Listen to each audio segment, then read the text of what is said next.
নমস্কার, আমি জয়ন্ত কুমার বাগ। আপনাদের সকলকে জয়ন্ত মোটিভেশন চ্যানেলে স্বাগতম জানাচ্ছি। আগে একটা বিজ্ঞাপন দেখতাম।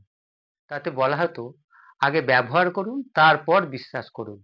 কিন্তু আমি বলি, আগে বিশ্বাস করুন, তারপর সেটাকে কার্যে পরিণত করুন। মনে করুন আপনি একটা চাকরি পেতে চাইছেন বা আপনি নিট পরীক্ষায় সফল হতে চাইছেন।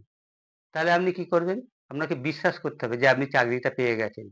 আপনি ১০টা ৫টা ডিউটি করছেন বা আপনি নিট পরীক্ষায় সফল হয়ে একটা ভালো মেডিকেল কলেজে পড়াশোনা করছেন।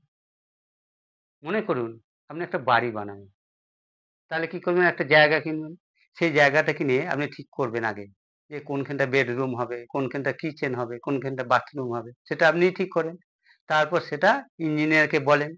সে একটা প্ল্যান করে দেয়। তারপর রাজমিস্ত্রি একটা আস্ত বাড়ি বানিয়ে দেয়। অর্থাৎ প্রকৃত পরিকল্পনাটা আপনিই করে থাকেন। অর্থাৎ আপনাকে ভাবতে হবে, আপনাকে বিশ্বাস রাখতে হবে। এই যে পশুদের রাজা সিংহ, তার কি কোনো যোগ্যতা আছে রাজা হবার?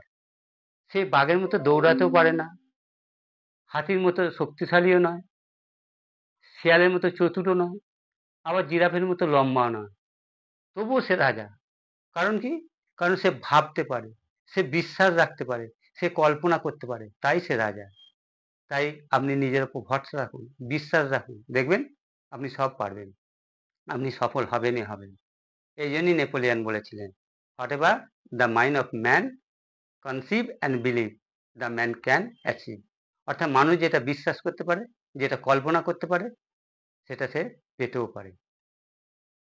আজকের মতো এই পর্যন্ত। আবার দেখা হবে পরবর্তী ভিডিওতে। ধন্যবাদ।